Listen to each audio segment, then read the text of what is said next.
Buddy, it's Sunday. It's Sunday, and you're supposed to be having a good time enjoying sports because the weather's terrible everywhere, right? You should be hanging out buried in 6 feet of snow watching your Buffalo Bills, I think, be losing to Cleveland right now. We're going to talk about football. We're going to talk about college basketball. Uh, I mean, it's 2 p.m. and I've already had a full day, a full day of parenting and driving all in one. A lot going on. So I was like, all right, well, I know I'm kind of expected, especially here in November, to do a video every day. And I understand I'm expected to do that. So I'll try to get it out. Like I think I've done basically every day through November, if we look back at all the videos. So we're going to talk about football here. And then we're also going to go into college basketball as we start to record some scores and see how things are going and if there's anything still available. And also what's going on with certain things. Like here you have James Madison that the algorithm favored 101 to 86, and they obviously lose to North Carolina, an excellent team. So this is one of those where the algorithm is giving you kind of a dumb prediction on them, right? And the answer, well, why is that happening? Well, it's happening because within the standings tab, we have a distribution of percentages that I haven't updated in a week. And in order to run regressive tests on this with games, you have to spend some time to do this. And I think maybe if you've watched any of the last few videos, you've heard me complaining about not getting paid enough, let alone obviously spending extra time making these things even better, which is what you should do. So the best advice I can give you is here's how you do it. You start going through here and you say, instead of this current year sample percentage, which it's pulling right here, you can start to change things. And you can say, well, wait a minute, we have an old percentage, remember, from last year. We can use that old percentage without using last year's stats by just simply, taking these numbers. Basically, because what's clear is that the old percentage I was using that I just started with a couple games into the season is getting outdated. So let's try the one that's good for the whole season now that we're like 4 games in. And guess what? All we have to do is refresh. Let's see where James Madison goes on this underdog list. Look at them be gone from the list. All of a sudden, they're not. And all of a sudden, you have a brand new look at everything, which is different from the Google Sheet, right? So I run into some conundrums with like, hey, if I'm working on the algorithms all the time, do I update the Google Sheet with formula adjustments all the time? How much of my life do I want to make this? Hey, I make the best predictive models ever because, obviously, like I'm obviously screwed up in the head for some reason, but whatever screw up in the head I have, it makes me unbelievable at organizing data and math. Like obviously world class, which is why the world asks me to do this all the time. But I gotta do other stuff. So all I can say is learn that each one of the tabs means something. I obviously answer questions about the sheets, even though I'll flip out at you and like, be like, take your email and be like, stop emailing me at Saturday morning. I want to talk to you. But then like later in the day, I'll calm down and I'll respond to you like a normal human being. That's kind of how I roll. So you got to learn how to do this because I'm willing to go with this brand new distribution, which I believe puts James Madison not on here. Oh, it does put on there. Still gives them a 15% margin, actually. So they are still on there. But they got moved down a lot further. So what does this look like today?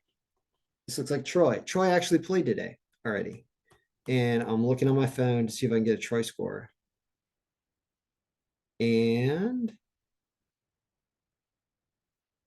where are they? Troy, did Troy not play? Who did they play? Troy played Montana. Let's see. Troy versus Montana score. The final score was 73-62 Troy. I bet it was. 73-62. Yeah, I believe it. So that's a win. I know Portland State, didn't they beat, wasn't this last night? Oh, these games were last night. So we're already screwed up. And Portland State did win that game last night. We're talking about today. So I got my dates screwed up. These are actually on the 19th. I know why, because I didn't do a score. I think that's why. I think that goes down to here. And I think, the day started at 10 a.m., obviously, with Furman in South Carolina. So Furman wins 79-60. I mean, Jesus Christ, right? Like, Jesus. I didn't bet it. I was driving to Maryland. Couldn't even bet if I wanted to. unless I stop at a casino, because you can make a FanDuel live bet at Maryland Live Casino. Let's see here. All right, this is Murray State 77-60 over Tulsa. That looks pretty good too. LaSalle and Georgetown. LaSalle lose to Georgetown. And we had no margin on this game. Basically, it was a toss-up. Anyway, Charlotte's playing right now. And that brings us up to what's going on right now. Charlotte is down by 8 with 13 minutes left.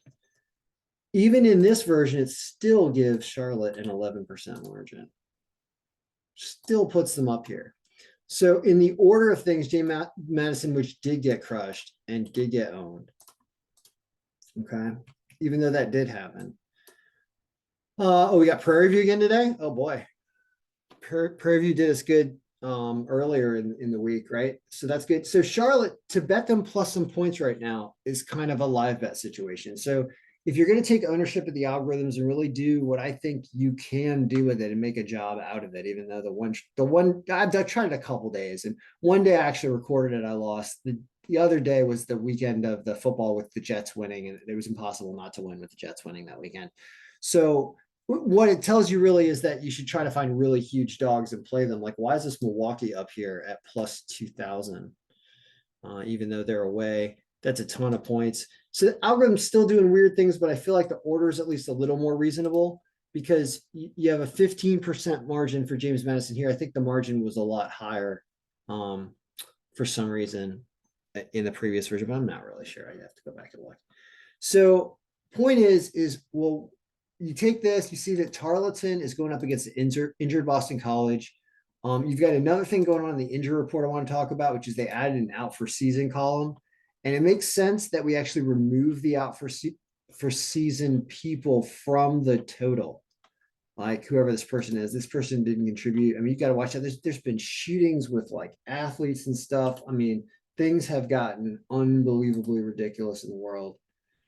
And we'll see what happens with this category if it stays. Because right now you have to adjust the formulas if this thing goes in and out of circulation of the injury report, the way I have the injury report set up. We're trying to keep some static categories, like injury type categories for people.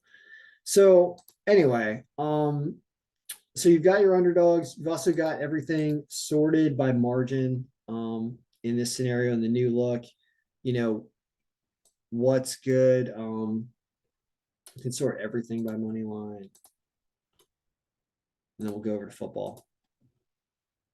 Yeah, this Milwaukee's crazy. And I mean, why is that? Milwaukee's only played 3 games. It's probably because Iowa State's only played 2 games. And that's a rough comparison, 3 versus 2. Because see, you have like a 5 versus 5 here. The more games, the better. Which game is that? Old Dominion and Davidson? So let's see if that game is going on right now. Old Dominion versus Davidson college basketball score. They're trailing Davidson 51-47 in the second half. With 3:44 left, but it's close, and you could have got them with 4.5 points. All right. I mean, this is the 4th biggest underdog. Tarleton is the one. I say the L word, but Tarleton's the one that I think is an excellent. Tarleton versus Boston College, because Boston College is injured too. They'll be playing BC today at 8 p.m. Perfect. So that's a night game. So that even though they're away, don't ever let me make a pick of the day away though. Speaking of, what are the home teams? UCLA is a dog against Baylor. Because Baylor's had big reputation, but Baylor has already lost some games this year, I believe. Charlotte, we have on here trailing. That's why I said bet them. Western Michigan, but they're not really. It's not a true home game. Sorry, it's tournaments. No, this is not a true home game, actually.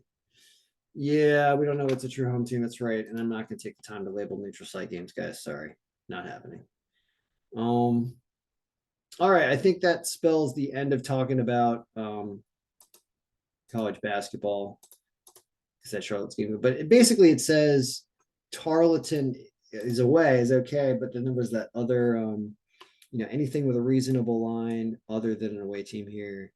The home teams, right? Just the home teams was in the margin version. You've got Charlotte again, it's losing. Western Michigan. I'll check to see if that's a true home game. You got that UCLA dog down there.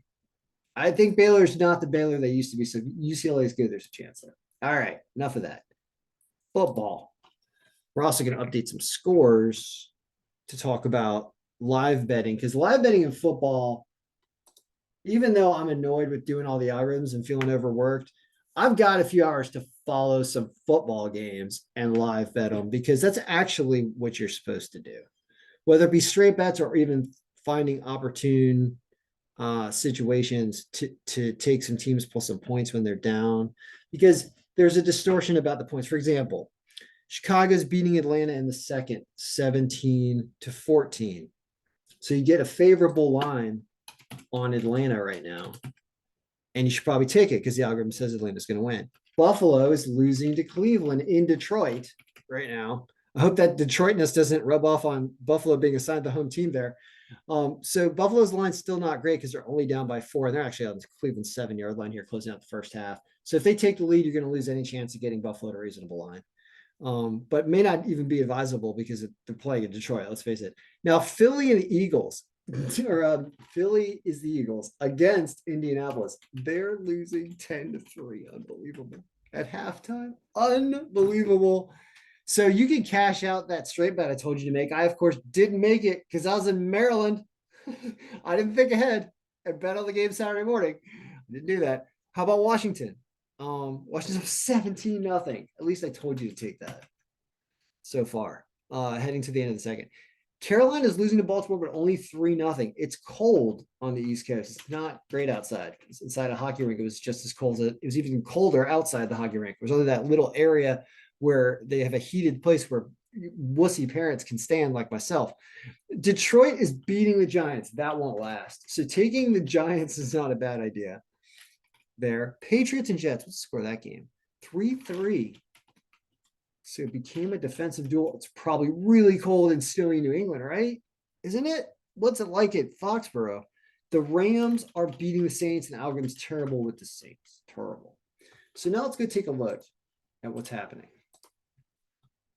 And you see, like, all right, well, where do we have losses where games that are going on? We're Sunday, 1:00 games. So these are all the ones going on.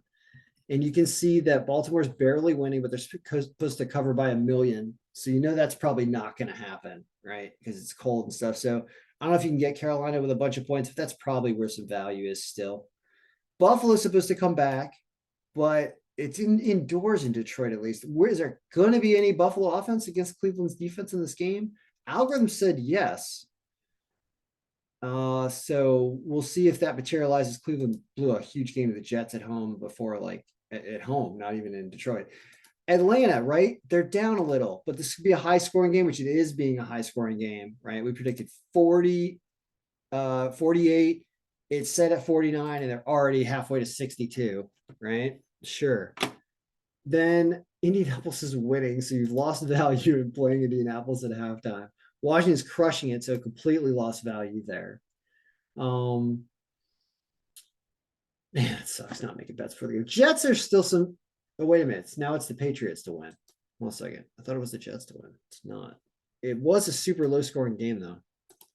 And look at that. They're at 6 points with the Jets, not even threatening. Still at 6 points. So the over under it's probably down at like in the 20s right now, right? It's probably down to 30 actually right now in the mid game. I have to look. All right. Giants to come back because they're 61% here and they're supposed to win this game by 0, 25-24. Ooh. So you have to get them +3 somehow. Interesting. So I like, I said the L word, but I like the algorithm. I like the algorithm telling me that this game is even closer, and betting the Giants to come back and win is actually not as good a pick as you would think. Although it does double Detroit a little bit. I think I still might have 2 kickers in there. All right, so that's the look, right? Now, what about the rest of the day? Because you have other games, and you'll see this video later. The rest of the day has the Chiefs all of a sudden winning by more. This changed with today's injury report. I didn't even look. Okay, so the Chiefs are now winning by more and covering if the spread is still good. The Raiders are winning by 6 against Denver in Denver. Oh man, I don't want to believe that. Man, I don't want to believe that. I don't want to bet on the Raiders. So I want to go against the algorithm. I want to take Denver at home because I think the Raiders lose games. They're not good this year.